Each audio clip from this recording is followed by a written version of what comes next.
The rain poured relentlessly, drenching the dimly lit highway. Jake Dawson, a struggling mechanic, was on his way home when he spotted a stranded car on the roadside, a sleek black luxury sedan with a flat tire. Most people would have driven past. He almost did. But something told him to stop. Little did he know the woman standing in the rain wasn't just another stranded driver. She was a billionaire. And this simple act of kindness would change his life in ways he never imagined. Because sometimes fate rewards the right hearts. Before we dive in, hit that subscribe button and drop a comment. Where in the world are you watching from? The rain hammered against the windshield, each drop blurring Jake Dawson's vision as his old pickup rattled along the empty road. The wipers struggled to keep up, smearing the water rather than clearing it. He tightened his grip on the wheel, eyes darting between the desolate highway and the glowing red needle hovering just above empty. He had been pushing his luck for days, stretching every last drop of fuel, telling himself he'd make it to payday. Now, with the storm rolling in and the roads slick with fresh rain, he wasn't so sure. His mind was a mess of unpaid bills, overdue rent, and the gnawing worry about his little brother Danny, whose medical expenses were piling up like a weight Jake could never put down. It wasn't supposed to be this way. He was supposed to be moving forward, making something of himself. Instead, he was stuck, barely scraping by, one car repair away from losing everything. Lightning slashed across the sky, illuminating the drenched pavement ahead. That's when he saw it. Hazard lights flashing through the downpour, a sleek black car pulled over on the shoulder. Even from a distance, he could tell it didn't belong in a place like this. The polished curves, the custom rims. This was the kind of car that belonged in the city, parked in the private garage of someone who never had to worry about gas money or late notices. He should have kept driving. He had nothing to give, no time, no energy. And if he ran out of gas before reaching home, it wouldn't be this stranger's problem. But something, maybe instinct, maybe that damn part of him that never knew how to turn away, made him slow down. Through the rain, he could make out a figure, a woman standing in the storm, her dark coat soaked through, phone pressed to her ear. She was pacing, frustration visible even in the dim glow of her taillights. She looked like someone used to control, someone who wasn't used to being stranded in the middle of nowhere. Jake exhaled sharply, cursing himself even as he eased onto the shoulder. His truck groaned in protest as he threw it into park, the engine coughing before settling into an uneasy silence. He could feel the weight of exhaustion pressing down on him, every muscle in his body screaming to just go home. But he had already made his choice. Pulling his hood over his head, he pushed open the door and stepped out into the rain. Cold water soaked through his boots instantly, the wind whipping against his face. The woman turned sharply at the sound of his door slamming shut, eyes locking onto him, cautious but not fearful. "You all right?" Jake called over the storm. She hesitated. For a moment, he thought she might brush him off, tell him roadside assistance was on the way. But then, with a sigh, she nodded toward her car. "Flat tire," she said, voice firm, but laced with something else, frustration, maybe even exhaustion. "And my damn spare's missing." Jake let out a breath, running a hand through his rain-drenched hair. Of course, it couldn't be easy. He glanced back at his truck. At the gas gauge he already knew was a lost cause. He should have just kept driving. Instead, he took a step closer. "I can help?" The rain lashed against Jake's face as he took another step closer, his boots sinking into the soaked gravel lining the road. The air was thick with the scent of wet asphalt and the low rumble of distant thunder. His jacket was already useless against the storm, the cold seeping into his bones. But it wasn't the weather that made his pulse quicken. It was the woman standing in front of him, struggling with the lug wrench, her long dress clinging to her legs, her dark hair plastered to her face. She wasn't panicked. She wasn't the type to cry for help or scream into the storm. She was composed, though Jake could see the frustration etched into the tightness of her jaw as she yanked at the wrench, her movements sharp, impatient. The rain had ruined whatever polished image she had started the night with. Her makeup streaked, her dress clinging to her, like she'd walked straight out of a flood. But even drenched, even standing beside a car that had no business being on a road like this, she carried herself like she belonged anywhere she wanted to be. Jake wasn't sure what he expected. Maybe for her to wave him off, tell him she had it handled. People like her, people who drove cars like that, didn't need help from guys like him. Instead, she let out a breath, dropping the wrench with a sharp clatter onto the wet pavement. Her shoulders squared, like she had to convince herself before she turned to face him fully. For the first time, he got a good look at her, sharp, intelligent eyes that didn't flicker with fear, just mild surprise at the sight of him standing there, soaked to the skin, hands shoved into his pockets. "Need a hand?" he asked, his voice rough, louder than he intended just to be heard over the storm. She hesitated. He could see the battle playing out behind those eyes. Maybe she wasn't used to accepting help. Maybe she didn't trust him. Maybe both. Then, finally, she gave a slow nod. "Yeah," she admitted, exhaling, her voice carrying over the rain, steady but reluctant. "I think I do." Jake crouched beside the car, his fingers numb as they worked the lug nuts loose. The rain poured down in relentless sheets, drenching his clothes, running down his face in rivulets, but he didn't stop. He had done this 1,000 times before, at the shop, on the side of the road, for neighbors, for strangers. The mechanics of it were simple. What wasn't simple was the way the woman stood watching him, arms crossed, silent except for the occasional shift of her heels on the slick pavement. The wind howled through the trees lining the deserted stretch of highway, carrying the distant growl of thunder. He could feel her gaze on him, studying, analyzing, as if trying to place him, figure out why a man like him had stopped. She wasn't panicked, wasn't making small talk, just watching. Most people would have at least tried to make conversation by now, maybe thrown out a polite, "Thanks, I really appreciate this." But she just stood there, composed despite the storm, despite the way the rain had turned her elegant dress into something nearly unrecognizable. He tightened the last bolt and rocked back onto his heels. "You're good to go," he said, standing and wiping his hands on his jeans. Though it didn't make much difference. He was soaked through. He gestured toward the car. "Try it. Make sure everything feels right." She nodded once, stepping past him to slide into the driver's seat. The car purred to life with an effortless hum, smooth and controlled, just like she was.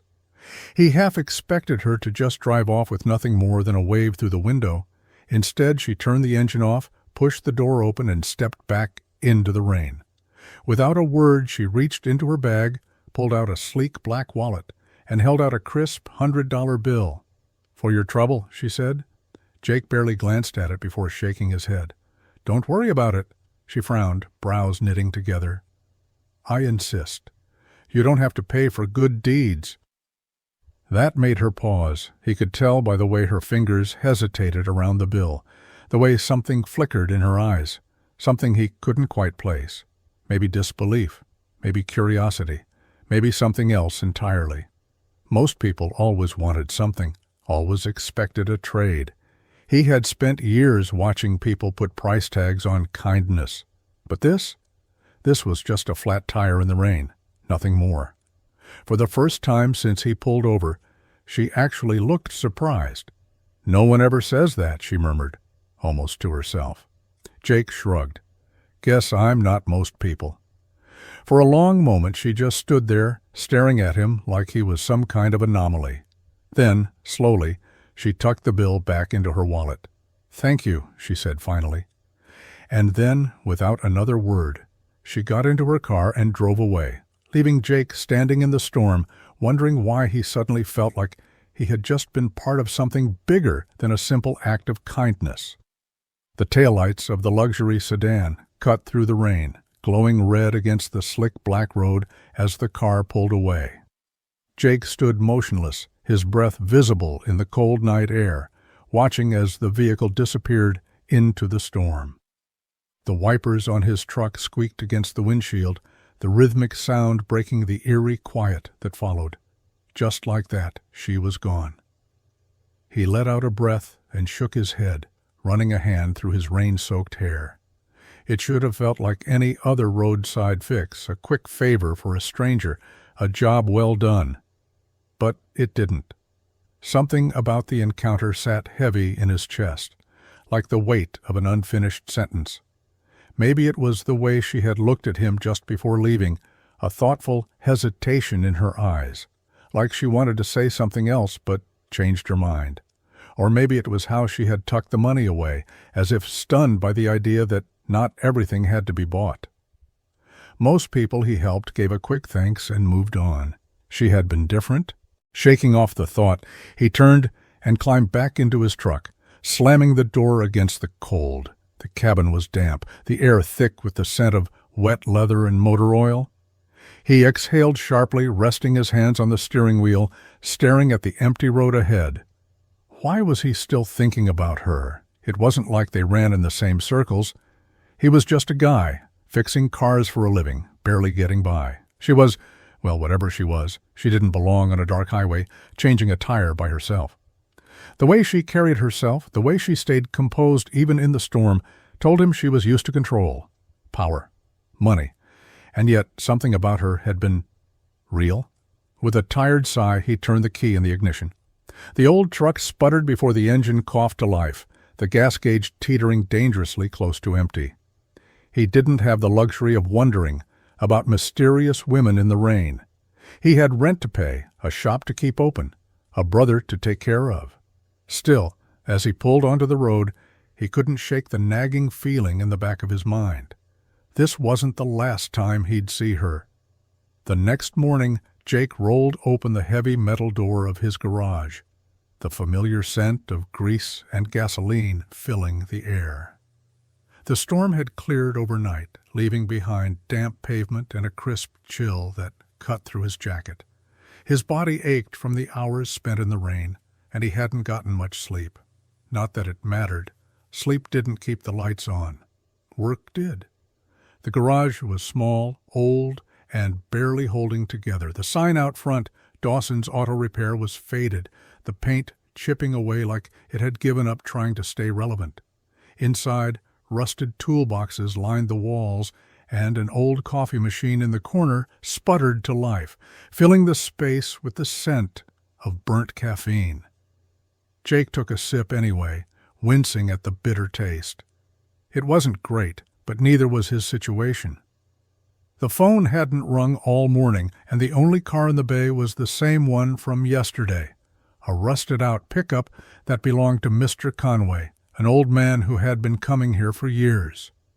Jake had fixed the brakes 2 weeks ago, no charge. Conway had tried to pay, but Jake had waved him off, knowing full well the man barely had enough money to keep gas in the tank. That was the problem. He helped too much. The sound of heavy boots on pavement made him turn just as Frank, his landlord, stepped through the doorway, arms crossed, expression hard. Jake already knew what was coming. "You're 2 months behind, Dawson." Jake set down his coffee, forcing himself to stay calm. "I know. Business has been slow." Frank sighed, rubbing a hand over his bald head. "I like you, kid. I really do. But I can't keep letting you slide. If you don't have the money by next week, I gotta rent this place to someone who does." Jake clenched his jaw. There was nothing he could say that Frank hadn't heard before. "I'll get it," he said, even though he had no idea how. Frank gave him a look that said he didn't believe him, but he nodded anyway. "I hope so." As Frank walked out, Jake ran a hand down his face, exhaling sharply.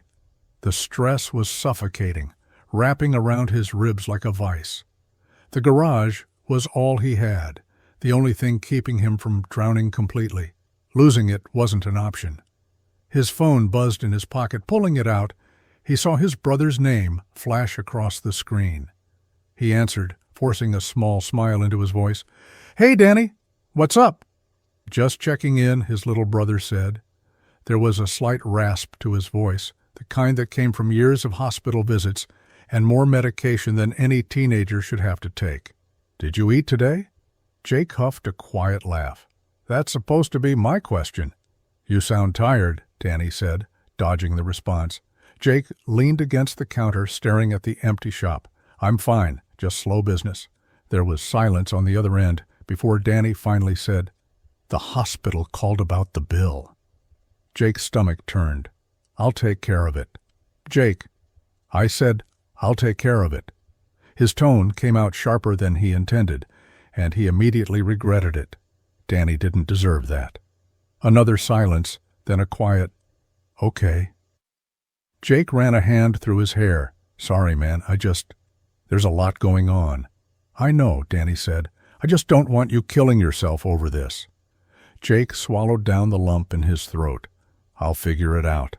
He had to, even if he had no idea how.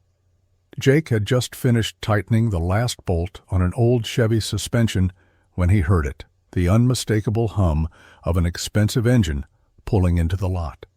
It wasn't the sputtering cough of an old truck or the steady growl of a working man's car. This was something else, smooth, controlled, powerful.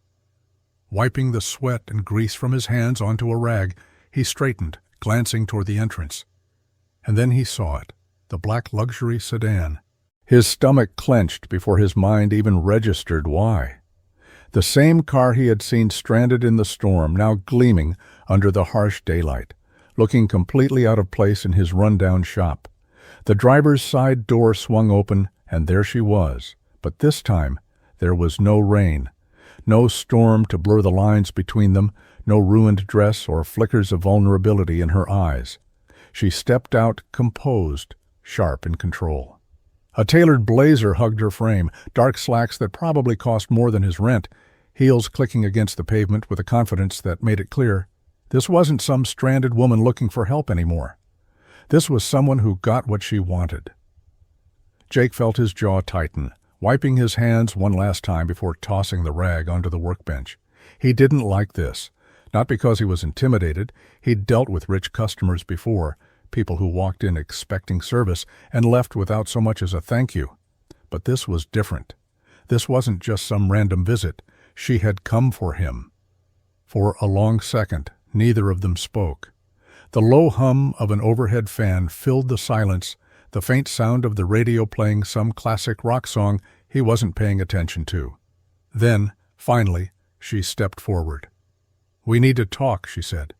Her voice was smooth, deliberate, just like it had been that night on the side of the road, but there was something new beneath it this time, an edge. Jake exhaled slowly, arms crossing over his chest. "Figured I wouldn't see you again?" She gave a small, unreadable smile. "I wouldn't be here if it wasn't important." That feeling from last night, the one that told him this wasn't over, it had just been proven right. Jake leaned against the workbench, arms still crossed over his chest, watching her carefully. She didn't fidget, didn't shift uncomfortably under his gaze like most people did when they walked into his world, a place where grease stained every surface and the air smelled like gasoline and sweat. No, she stood tall, confident, as if she belonged anywhere she chose to be, like she had nothing to prove. She met his eyes. Eleanor Sinclair. The name clicked instantly. Sinclair Industries. Even a guy like him, buried in car parts and overdue bills, knew that name. It was everywhere. Headlines, business journals, tech conferences he didn't watch but sometimes heard about in passing. He let out a short breath, shaking his head. "Figures," he muttered. She raised a brow. "Figures?" Jake shrugged. "The car, the way you carry yourself, you weren't exactly screaming middle-class commuter when I found you on the side of the road." A small smirk ghosted across her lips, but it disappeared just as quickly. "And yet you stopped." Something about the way she said it made his chest tighten. She wasn't wrong. He could have driven past, ignored the flashing hazards, convinced himself it wasn't his problem, but he hadn't. He forced himself to keep his tone even. "So what's this about? Because I doubt you came all the way down here just to say thanks." Eleanor inhaled slowly, choosing her words carefully. "I don't usually meet people who do the right thing without expecting something in return. The world doesn't work that way, not at my level at least." Jake exhaled, shaking his head. "Lady, I changed a tire, that's all." Her gaze didn't waver. "Maybe, but the way you refused the money, the way you didn't ask for anything, that caught my attention." He scoffed, rubbing a hand over his jaw. "You looking to hire a mechanic? Because if so, I can give you the names of a few guys who—" "No," she interrupted, stepping closer. "I'm offering you something, Jake." Her tone was firm, unshakable. Jake didn't like it. Not because he was intimidated, but because things like this didn't happen to guys like him. He folded his arms again. "And what exactly are you offering?" She held his gaze. "An opportunity." Jake let out a sharp laugh. "That's real specific." A flicker of amusement crossed her face, but she ignored his sarcasm. "It's not something I can explain in one conversation. What I can tell you is that I see potential in you, and I don't make decisions lightly." He eyed her carefully, every instinct telling him there had to be a catch. Rich people didn't just walk into someone's life and offer them a way out. That wasn't how the world worked. The world made you claw for every inch, made you bleed for every scrap of dignity. People like her sat at the top and barely noticed the people drowning below. "So why him? Why me?" he finally asked. She hesitated, just for a second. And in that second, Jake saw something else in her, a flicker of something real. But just as quickly as it came, she buried it. "Because I trust my instincts," she said. "And they're telling me you're worth investing in." Jake clenched his jaw, the weight of her words pressing against the doubts already clawing at his mind. He didn't know whether to be flattered or furious. Instead, he exhaled sharply, shaking his head. "Yeah?" he muttered. "Still doesn't make sense." Jake exhaled slowly, feeling the weight of Eleanor Sinclair's words settle over him like a blanket he didn't ask for. An opportunity, a chance, a lifeline maybe. But why him? He shook his head, running a hand through his damp hair. "Look, I appreciate whatever this is, but I'm just a mechanic. A small-town guy trying to keep his shop from falling apart. I'm not looking for handouts, and I'm definitely not looking to be someone's charity case." Eleanor's expression didn't change. If anything, she looked amused, or maybe just patient, like she had heard every excuse in the book, and already knew how this conversation would end before he even finished his sentence. "You think that's what this is?" she asked, tilting her head slightly. "A handout?" Jake scoffed. "I don't know what else to call it. Some billionaire walks into my garage, tells me she sees potential in me, and offers me an opportunity without even explaining what it is? Sounds like charity to me." She stepped closer, and for the first time Jake noticed something different in her expression. It wasn't arrogance, it wasn't pity, it was certainty, like she had already made up her mind about him, and there was nothing he could say to change it. "You're more than that," she said quietly. Jake clenched his jaw, looking away. He hated the way those words got under his skin, hated how a stranger could say something so simple and make it feel like a challenge. "Yeah?" he said, forcing a dry laugh. "And what makes you so sure?" Eleanor studied him for a moment, her sharp green eyes scanning his face like she was trying to peel back the layers he had built over the years. Finally, she reached into her bag and pulled out a sleek black business card. "When you're ready for something bigger," she said, holding it out to him. Jake stared at it. The rain outside had started up again, a steady patter against the roof of the garage. He could feel the pressure behind every choice he had ever made, every struggle, every failure, every time he had told himself that this was just the way life was. Slowly, he took the card. Eleanor gave him one last unreadable look before turning and walking back to her car, her heels clicking against the concrete. She didn't look back as she slid into the driver's seat and pulled out of the lot, leaving nothing behind but the distant hum of an engine and the weight of a decision Jake wasn't sure he was ready to make. He glanced down at the card in his hand, the name, the number, the possibilities it represented. For now, he shoved it deep into his pocket. But he knew it wouldn't stay there forever. Jake sat on the edge of his workbench, staring at the peeling paint on the garage walls. The place had been his second home for years, but now it looked more like a slow collapse than a workshop. Tools were scattered across the counter, some of them older than he was. A bucket in the corner caught the slow drip from the leaky roof, each drop a quiet reminder of how close he was to losing everything. The business card Eleanor had given him burned like a brand in his pocket, but he hadn't pulled it out since she left. He wasn't sure why. Maybe because looking at it felt like admitting something, admitting that, for the first time in a long time, someone saw him as more than just a guy who fixed cars and barely made rent. And that scared him more than the thought of losing the shop. He let out a slow breath, his fingers tapping restlessly against his knee. Had he made the right choice? Turning her down had felt like the right thing in the moment. What did a billionaire like her want with someone like him anyway? Opportunities like that didn't just land in his lap without a catch. But now, with the silence of the garage pressing in, the weight of reality settling back onto his shoulders, he wasn't so sure. His eyes flicked to the stack of overdue bills sitting on the counter. He hadn't even opened the latest ones. What was the point? He already knew what they'd say. Final notice, past due, urgent.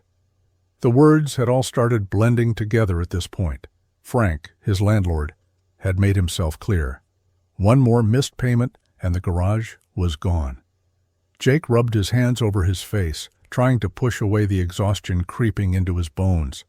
Maybe this was fate giving him a chance. A way out. A way forward. But he had spent his whole life fighting to stand on his own 2 feet. Accepting help, especially from someone like Eleanor, felt like admitting defeat. Still, the thought wouldn't leave him. Maybe saying no had been the real mistake. Jake was under the hood of an old Ford when his phone rang. He almost ignored it. He'd been getting too many calls lately, all of them about things he couldn't fix. Late payments, overdue notices, warnings. He figured it was another reminder that time was running out. But something in his gut told him to check. Wiping his hands on a rag, he fished the phone from his pocket and glanced at the screen. Frank. A slow, uneasy breath left his lungs. He already knew what this was. "Yeah," he answered, keeping his tone neutral, even though his heart had started pounding. Frank didn't waste time. "I gave you more chances than I should have, Jake, but I can't hold off any longer. You've got 7 days. Jake shut his eyes for a second, gripping the phone tighter. "Frank, come on." "No, kid, I like you, but I've got bills to pay too. I've got another tenant lined up and they're ready to sign. If you can't come up with the money by next week, you're out." The words cut deeper than he expected. He'd known this was coming. He'd seen it in the way Frank avoided his eyes the last time he stopped by, the way he hesitated before reminding Jake that good intentions didn't pay rent. Still, hearing it said out loud made it real in a way it hadn't been before. He swallowed hard. "I'll figure it out," Frank sighed.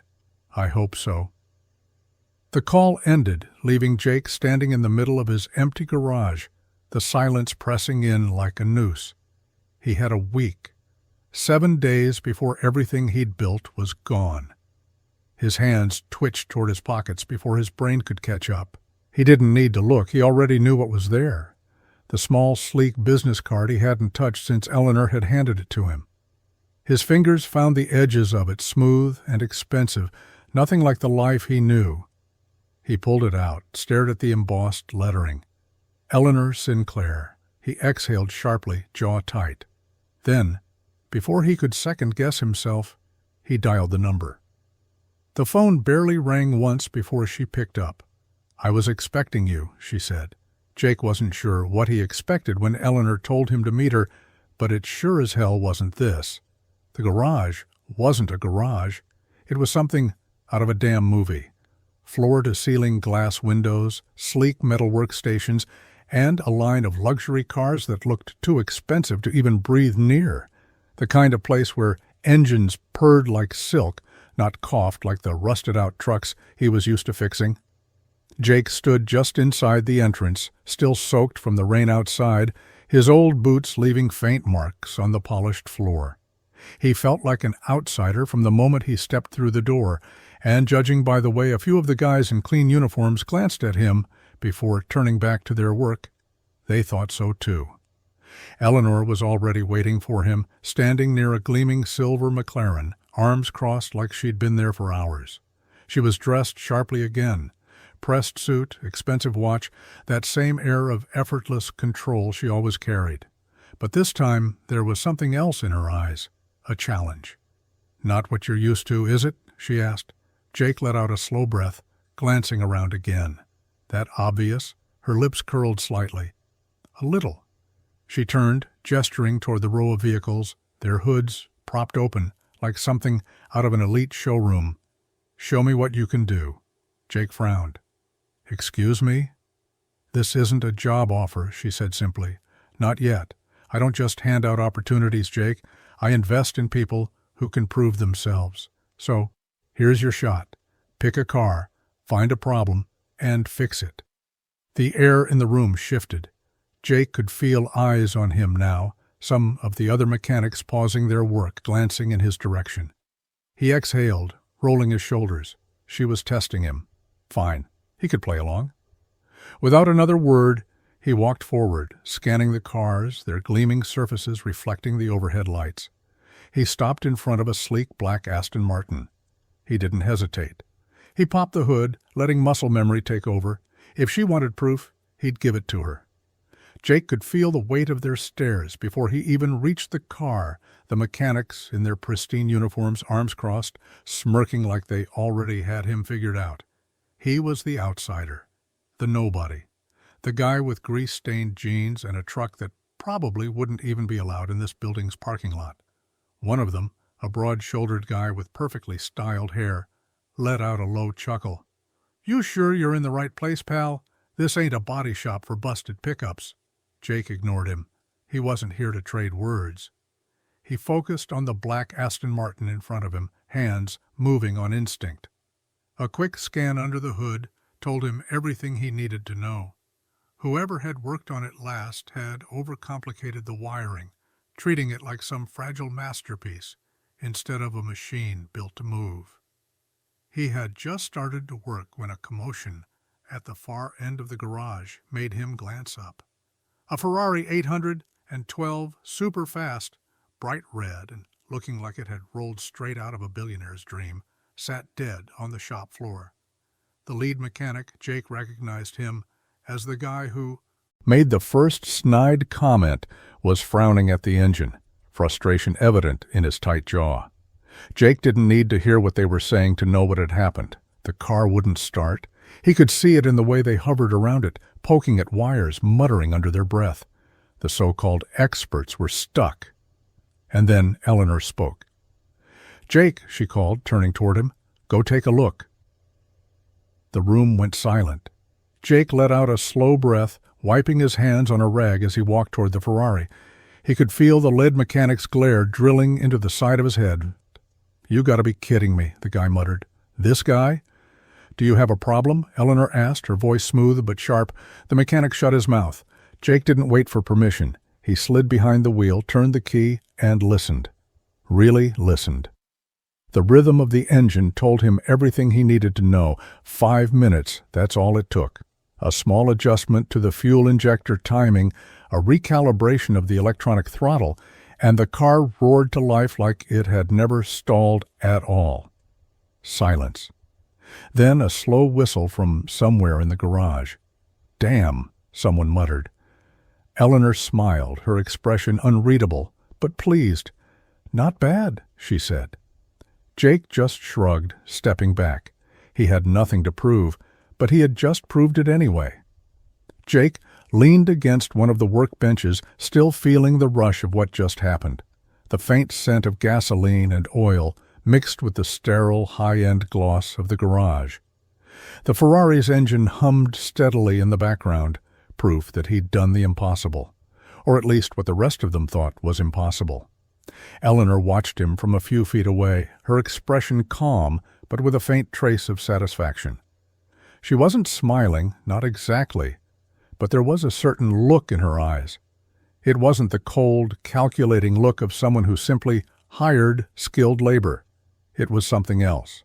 "You impressed a lot of people today," she said finally, her voice low but certain. Jake let out a breath, running a hand through his hair. "I just fixed a car." Eleanor stepped closer, her heels clicking softly against the pristine floor. "You did more than that, and you know it." He met her gaze, wary. The intensity in her expression made him uncomfortable. Not because he didn't believe he'd done something right, but because he couldn't shake the feeling that she was seeing something in him he didn't see in himself. "Let me guess," he said, trying to keep his tone light. "You've got some fancy job offer for me now." Eleanor tilted her head slightly, like she was weighing her words carefully. "I'm inviting you to work for me, yes. But this isn't just a job. I don't need another mechanic, Jake. I need someone who can think beyond the obvious, someone who sees the bigger picture." Jake frowned, shifting his weight. "I'm not some visionary. I'm not the guy you call to run a company or invent the next big thing. I fix engines. I make sure they run. That's it."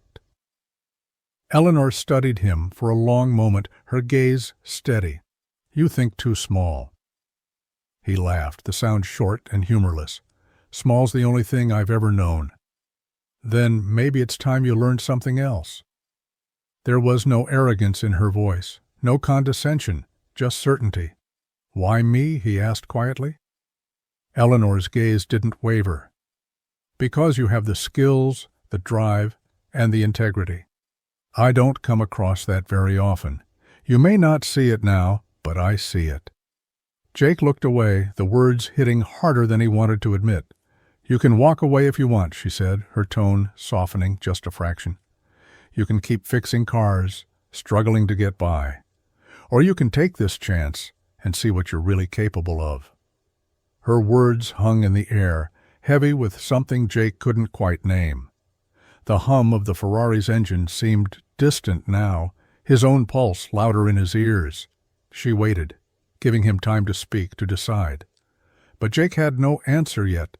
He just stood there, staring at the floor, wondering what the hell he was supposed to do now. Jake had barely settled into his new role when the first challenge came. The garage, for all its gleaming metal and pristine equipment, was filled with sharp glances and barely concealed sneers. Most of the crew didn't bother hiding their resentment. He wasn't supposed to be here. The whispers started before the first coffee break.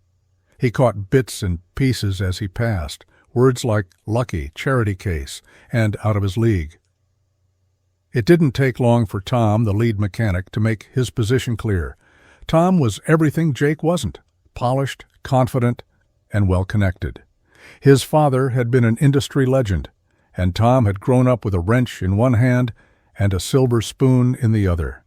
He was the type who wore expensive watches in the garage, the kind who laughed a little too loudly when recounting his weekend trips to the racetrack. "So," Tom said, one hand resting casually on a workbench as Jake adjusted a car's suspension, "what's it like being Eleanor's pet project?" Jake didn't look up. "I'm here to work, just like you."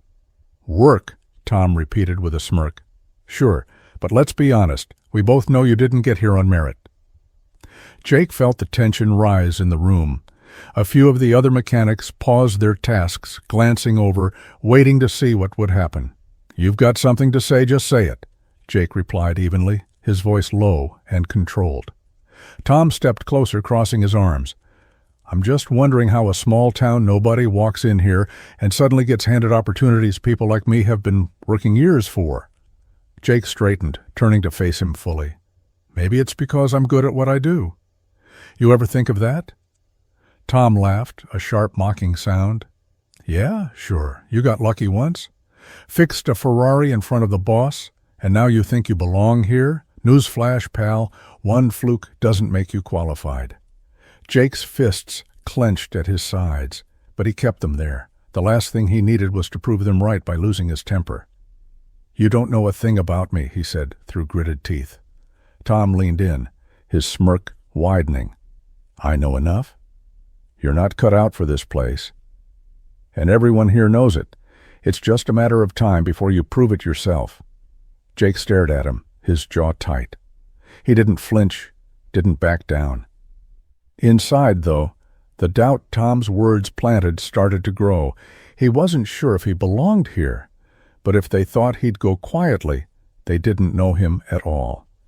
Jake stood across from Eleanor in her sleek office, the walls lined with awards and framed photographs of her standing beside the kind of cars he'd only ever seen in magazines.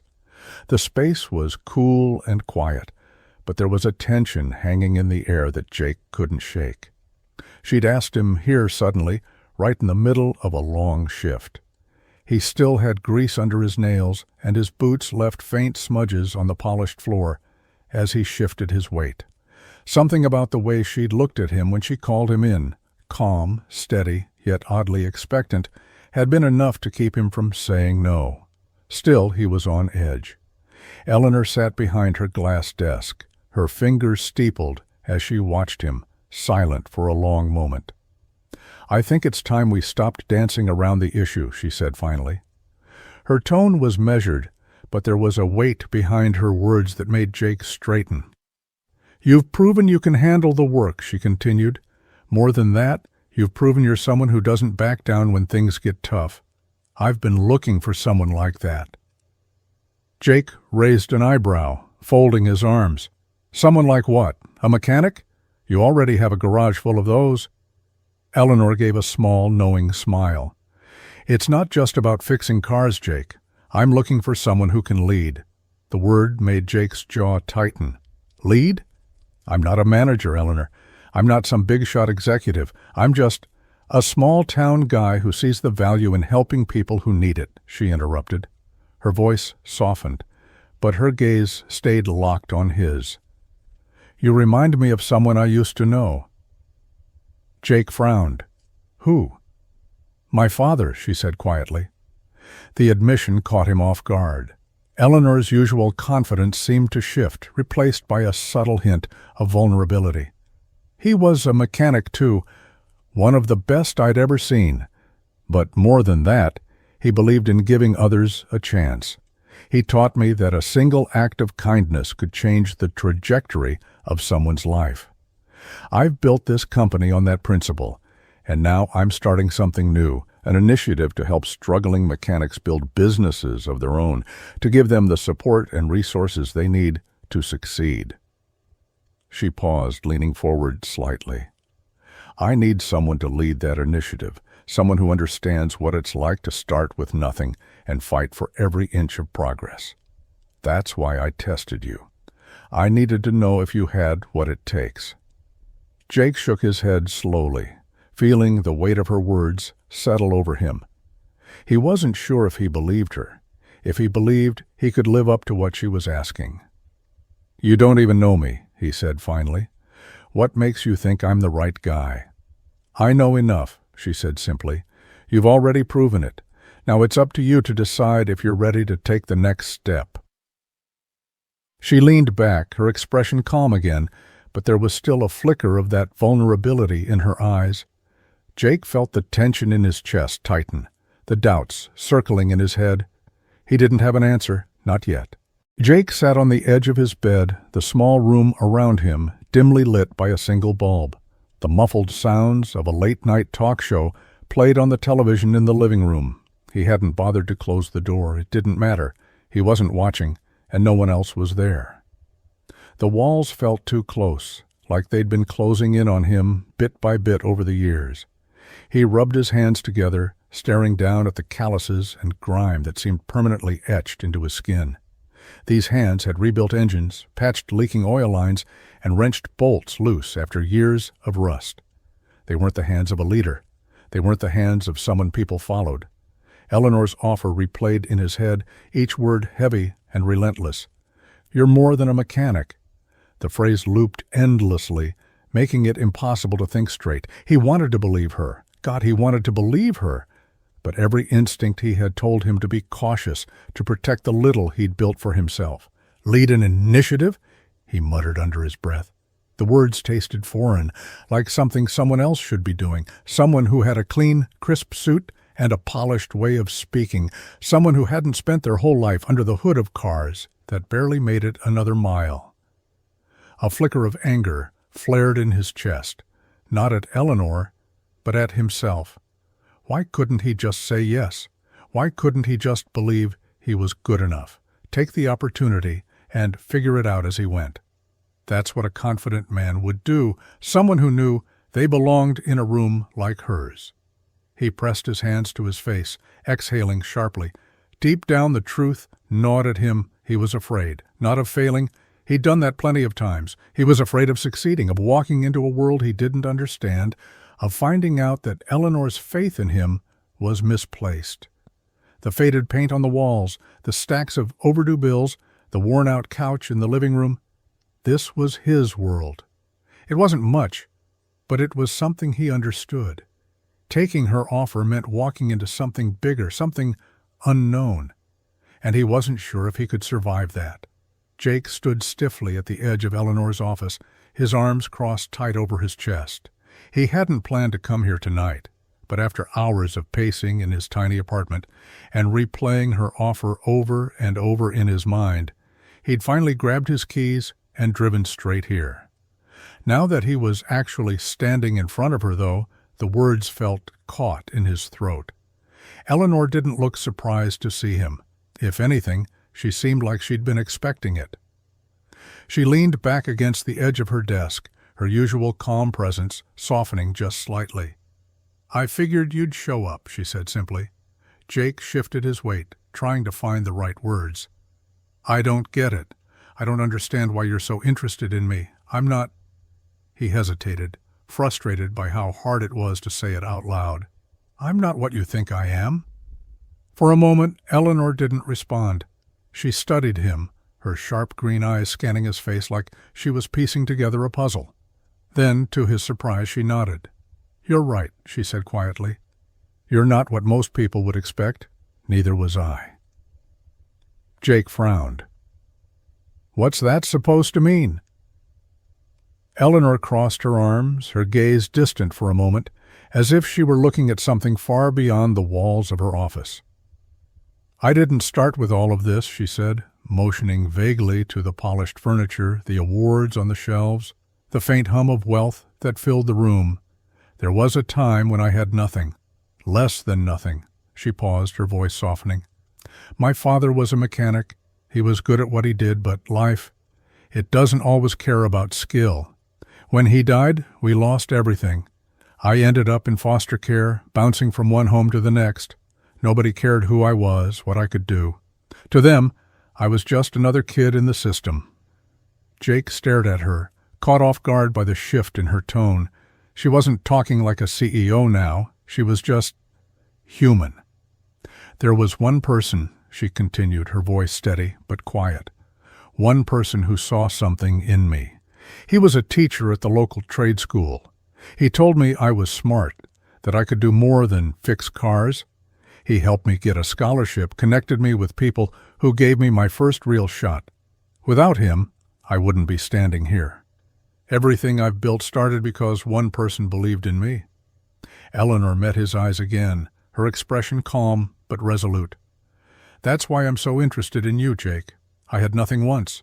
Someone helped me. Now, I help others. I want to help you." Jake opened his mouth, then closed it again.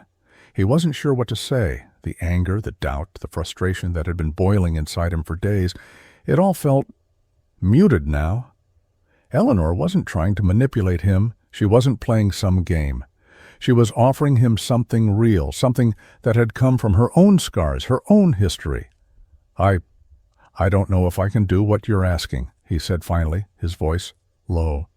Eleanor's lips curved in a faint, knowing smile. "You can, and you will." Jake stood in the center of the garage, surrounded by the hum of high-tech machinery and the silent scrutiny of the other mechanics. The car sat in front of him, sleek and imposing, its hood raised like an unsolvable riddle, waiting for someone to crack it. Everyone had tried. None of them had succeeded. And now Eleanor was asking him, of all people, to do what no one else could. He could feel their stares burning into his back. Tom was leaning against a tool chest in the corner, arms crossed, a smirk playing on his lips, like he already knew Jake would fail. A few others had stopped what they were doing, tools in hand, ready to watch the show. "This is the car," Eleanor said, her voice even, "the one they couldn't figure out. If you can get it running, the position is yours." Jake walked around the car slowly, keeping his face calm even as his mind raced. What had they missed? This wasn't a beat-up truck with a loose belt or a faulty fuel pump. This was a machine built with precision, every piece engineered to perfection, except, apparently, for the piece that mattered most. He popped the hood and peered inside. The engine gleamed like it was brand new, but the moment he turned the key earlier, it had sputtered and died. It wasn't the kind of problem you could see at a glance. No obvious loose wires, no puddle of fluid beneath the car. It had to be something deeper. Jake reached for his tools, ignoring the whispers behind him. He felt the familiar weight of a wrench in his hand, the metallic smell of oil and steel filling his senses. Slowly, methodically, he started taking apart the engine's intake system. Minutes passed, then an hour. The garage grew quieter as the other mechanics drifted away, their curiosity waning. Only Eleanor stayed close, her arms crossed, her expression unreadable. Finally, Jake found it. A sensor buried deep in the system had been installed incorrectly, causing a cascade of failures.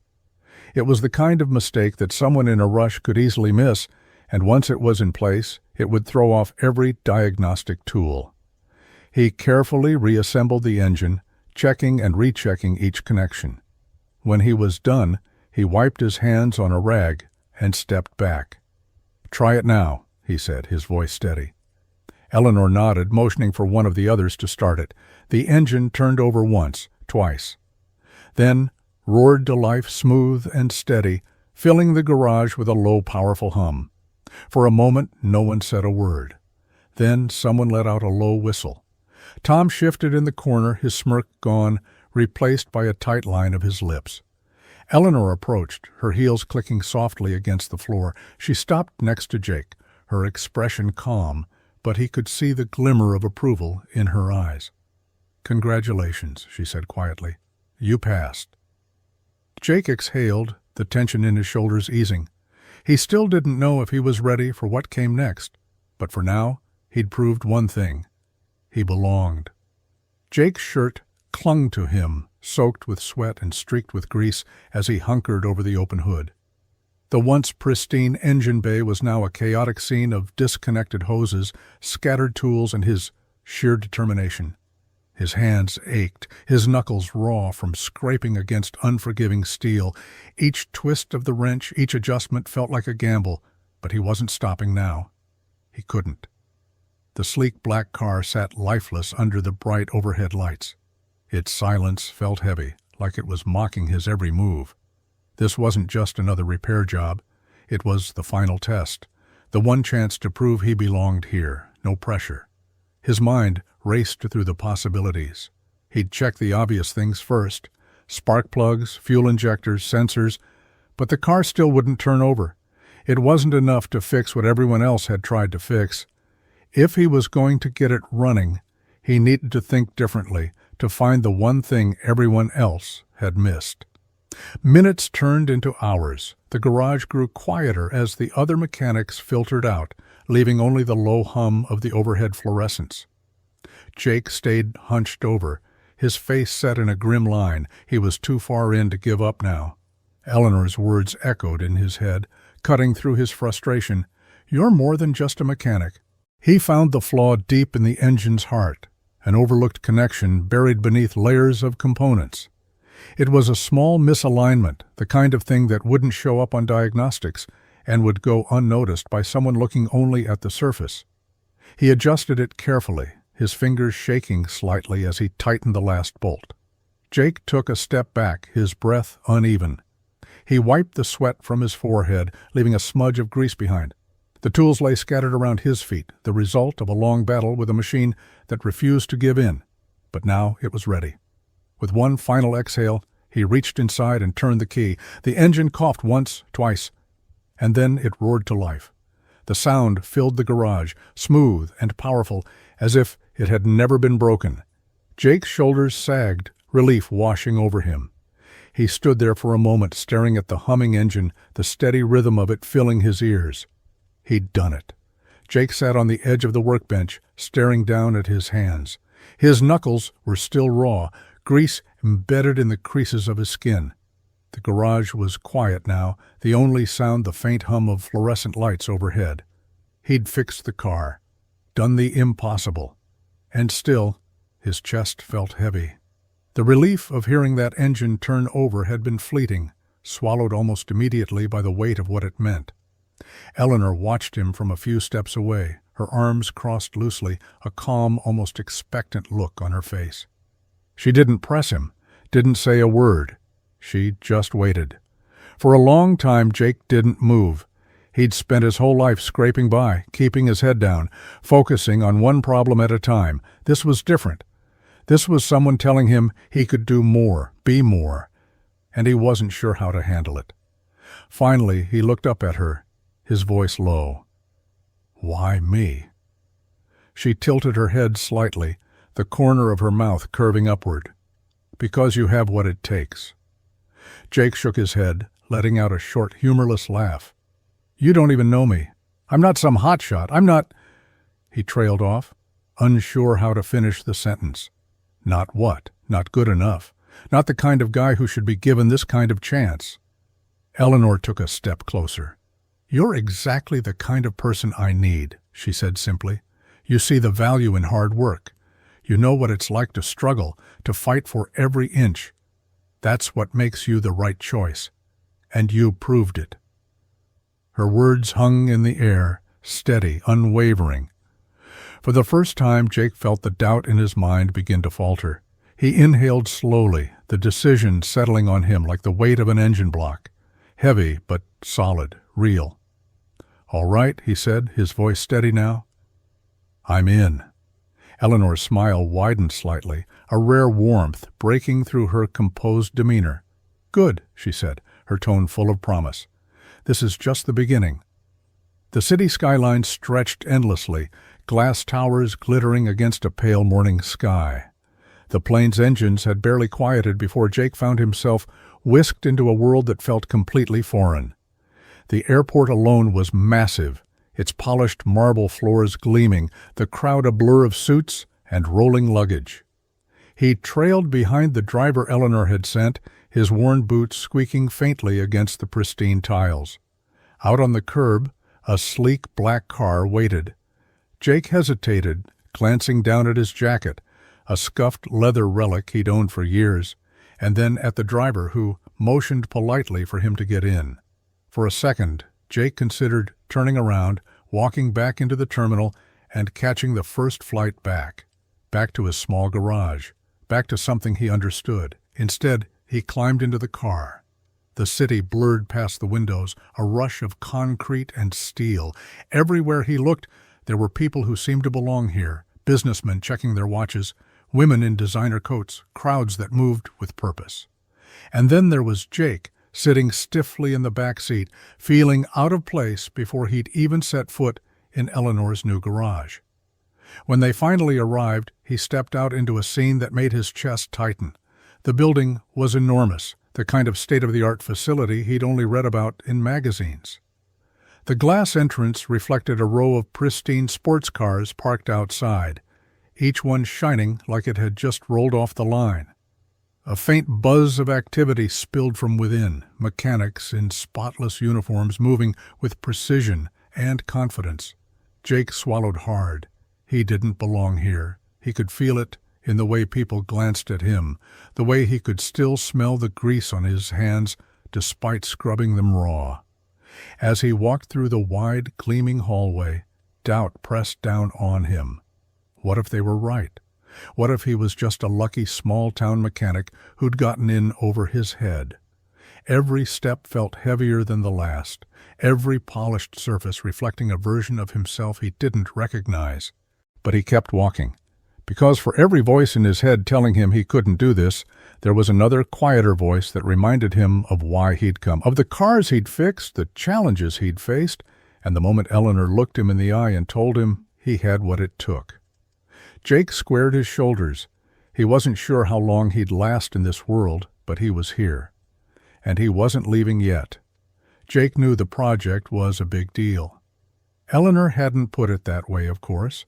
She had simply said it was his chance to step up to show what he could really do. But the looks on everyone else's faces told him this wasn't just any assignment. It was the first time he'd been put in charge of something that mattered, something the entire garage would be watching. He had spent days tearing through the specs, poring over blueprints, and mapping out every detail in his head.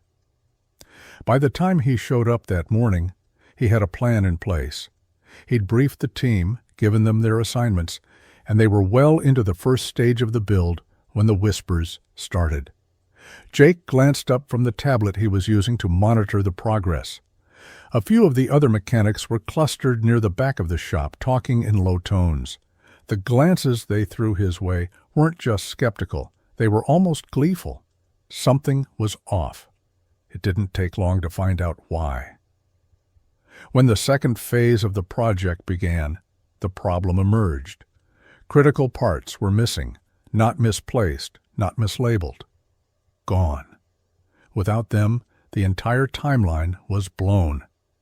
Jake could feel the eyes on him as he stepped away from the assembly line to check the inventory logs. He wasn't surprised to find Tom leaning casually against a tool chest nearby, an unlit cigarette between his fingers, watching the scene unfold with an infuriating smirk. "Looks like someone forgot to double-check the inventory," Tom said, his voice just loud enough for the rest of the team to hear. "Rookie mistake?" Jake ignored him, his jaw tightening as he reviewed the logs again. He knew he'd checked everything before they started. The parts had been there, he was sure of it. But now they were nowhere to be found. "Guess we're dead in the water until those parts come in," Tom added, his smirk widening. "Shame. Could have been a good first impression." Jake didn't rise to the bait. Instead, he stepped away from the console and grabbed a set of tools. If the parts he needed weren't here, he'd find another way. He had learned early on that sometimes the best solution wasn't the obvious one. While Tom and the others watched, Jake set to work improvising. He identified a compatible component from another project that was shelved, modified it on the spot, and installed it in place of the missing part. It wasn't the straightforward path, but it would work. It had to. By the time the engine roared into life and the assembly line picked up again, the shop was silent. The same people who had been whispering behind his back now watched him with something closer to respect. Even Tom looked thrown off, his smirk slipping into something more neutral before he turned away. Jake didn't say anything as he wiped his hands on a rag, but the small nod Eleanor gave him from across the room said enough. He had passed the test, this time on his own terms. Jake leaned over the workbench, surrounded by blueprints and hand-drawn schematics, his head pounding from hours of staring at tiny details. He'd never thought of himself as a program designer or anything close to it, but when Eleanor pitched the idea of creating something new, something that could help mechanics like him, he couldn't stop the gears in his head from turning. Every line on the page, every equation, every calculation came from years of fixing cars in a cramped shop where resources were scarce and help even scarcer. He knew the struggles firsthand, the long hours, the endless debt, the pressure of trying to keep the lights on while still doing right by customers who were just as broke as he was. Those experiences were burned into him, and that was what he drew from now. It started with a simple concept, a modular system that would allow small-time mechanics to access advanced tools and diagnostics without shelling out tens of thousands of dollars. Instead of relying on expensive proprietary equipment, this program would use adaptable, open-source components, something affordable, something that worked. Jake envisioned small garages being able to troubleshoot modern engines with the same level of precision as the big-name dealers. He wanted them to have a fighting chance. But the deeper he got into the design, the more he realized it wasn't just about tools, it was about knowledge. He drafted plans for an accompanying training platform, one that would teach mechanics how to use these new systems, how to work smarter without having to go into massive debt for certification programs. The platform would also connect mechanics to each other, forming a network where they could share tips, tricks, and solutions. It would make them stronger together rather than each shop struggling alone. Jake poured everything he had into the design.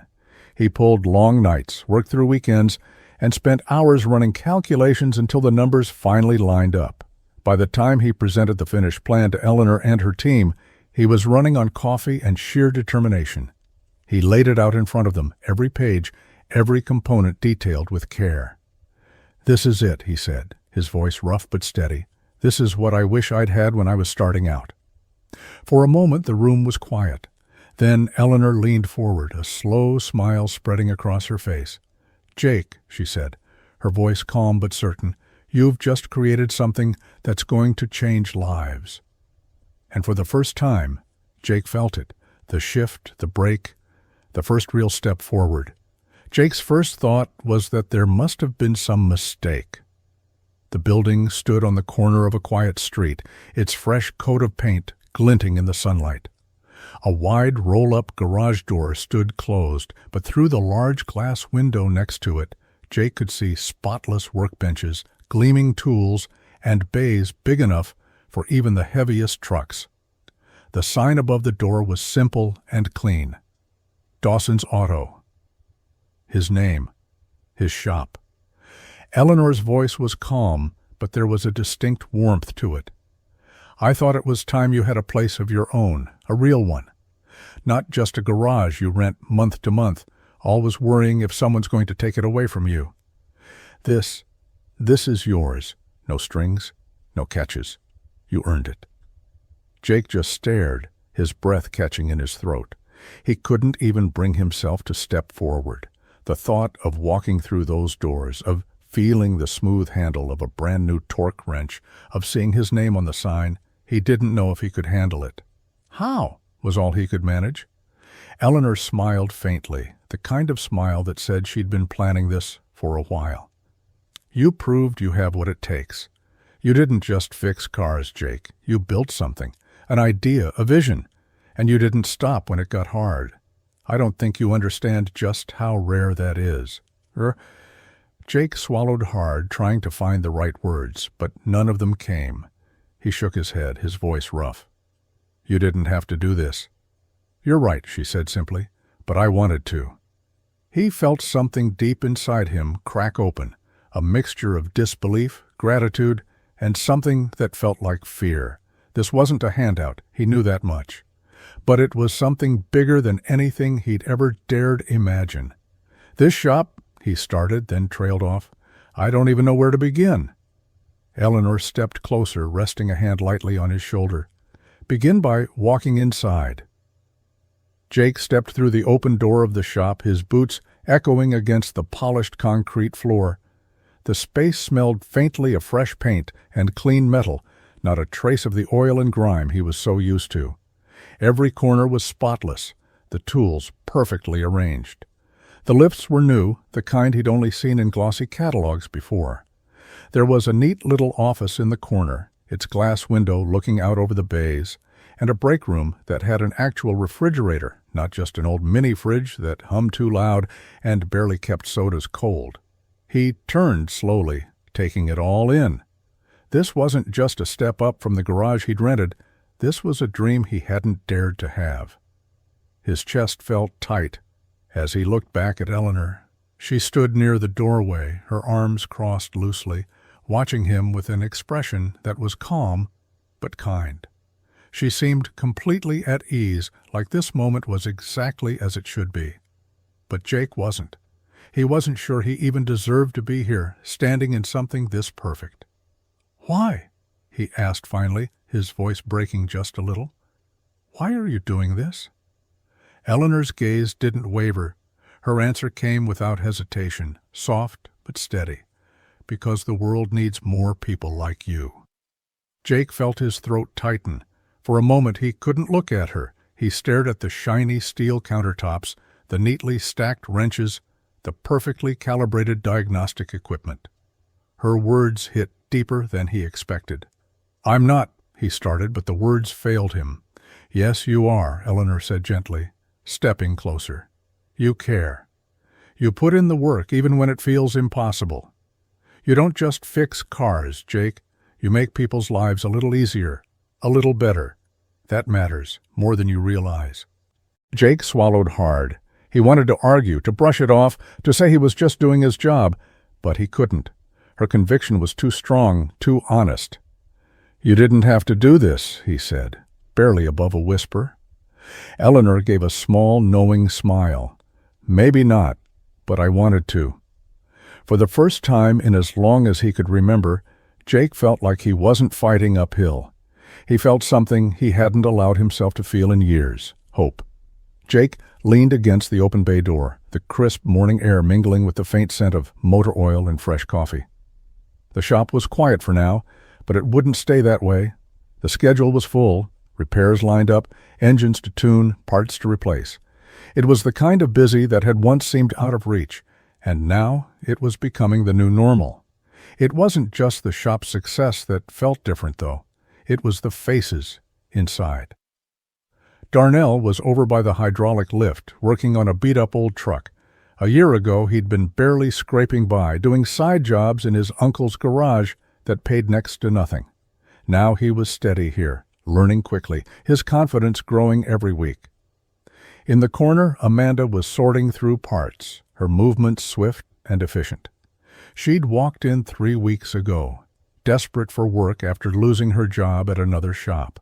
Jake had seen the determination in her eyes, the same mix of hunger and fear he used to feel every time he opened the garage door in his old place. He remembered what it felt like to be at the bottom, trying to make things work with whatever tools and knowledge you could scrape together. It wasn't just about fixing cars. It was about keeping the lights on, keeping food on the table, proving to yourself and everyone else that you had what it took. Eleanor had seen that in him, given him a chance when no one else would. Now it was his turn. Jake glanced back into the shop, the sound of wrenches clinking against steel, the faint buzz of the air compressor, the quiet hum of people working. He'd made it clear to everyone he brought on. This wasn't just a job. He was going to teach them everything he knew, help them find their footing, help them see that they could do more than just survive. For some, it meant learning new skills, taking on more responsibility, gaining the confidence to run the bays on their own. For others, it meant a second chance, a way to get back on their feet after life had knocked them down. As he turned back toward the office, Jake caught sight of the wall by his desk. Hanging there was the business card Eleanor had given him so long ago. He'd framed it as a reminder of how far he'd come and what he could do for others. He wasn't just running a shop anymore. He was building something bigger than just fixing cars.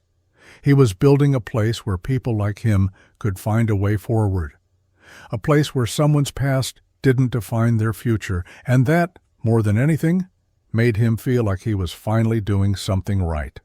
The late afternoon sun dipped low on the horizon, casting long shadows over the empty stretch of road. Jake eased his truck to a stop, the sound of the engine fading into the stillness. A sedan sat up ahead, its hazard lights flashing a slow, steady rhythm. He recognized the look of it right away. The front tire was flat, the driver's side door slightly ajar, and a figure standing beside it, waving a hand to flag someone down. This scene was familiar. Too familiar. Jake climbed out of the truck, his boots crunching on the gravel shoulder as he approached. The driver turned toward him, a young man, maybe early 20s, looking more frustrated than panicked. His suit jacket hung limply over his arm, his tie loose around his neck, the tie clip in his hand like he had just given up on it. "You need help?" Jake asked, already scanning the situation. The young man hesitated, glancing down at the flat tire, as if unsure whether he should admit defeat. Yeah," he said finally. "I was on my way to a meeting and—" He trailed off, looking down at his phone. "Roadside assistant said it would be over an hour, and I'm kind of in a hurry." Jake nodded, crouching down to inspect the flat. "You got a spare?" he asked. The man blinked. "I think so. In the trunk, maybe? Jake gave a faint chuckle, walking around to the back of the car. Let's take a look. It didn't take long to find the spare and the jack. The young man seemed eager to help, but it was clear he didn't know where to start. Jake showed him how to set the jack properly, how to loosen the lug nuts before lifting the car, and how to align the spare. The kid watched closely, nodding as if trying to absorb every detail. For Jake, it was second nature, his hands moving almost on autopilot, just like that rainy night months ago when he'd stopped for someone else. When the spare was finally on and secure, Jake wiped his hands on a rag and stepped back. The young man looked at him, a mixture of relief and gratitude on his face. "Man, I don't know how to thank you," he said. "I would have been stuck out here forever." Jake shook his head. "You don't have to thank me. Just help someone else next time you get the chance." The young man paused, then nodded slowly like he was considering the words carefully. "I will," he said. "I promise." As Jake watched him drive off, the sedan's taillights glowing in the fading light, he couldn't help but smile. The road stretched out ahead, empty again, but something about this moment felt full. The cycle wasn't broken, it was just beginning again.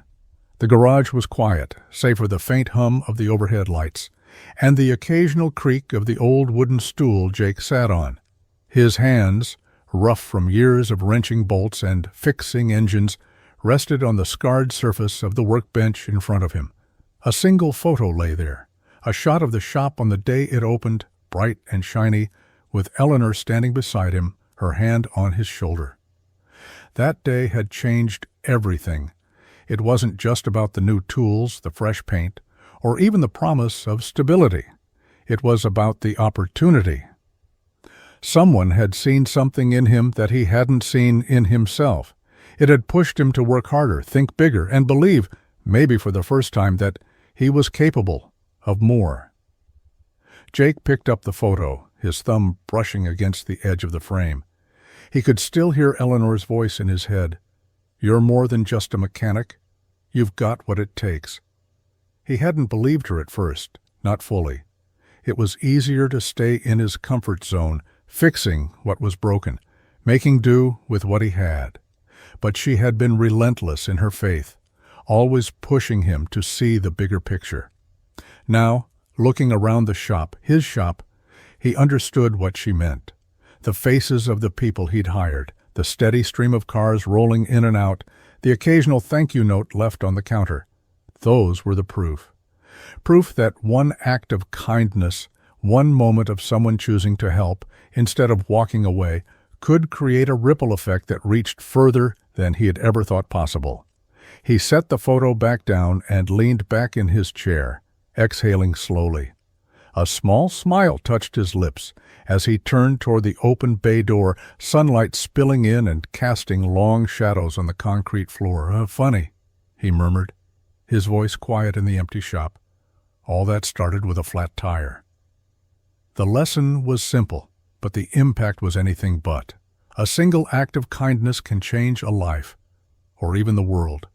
What do you think? Would you have accepted Eleanor's offer? Comment below.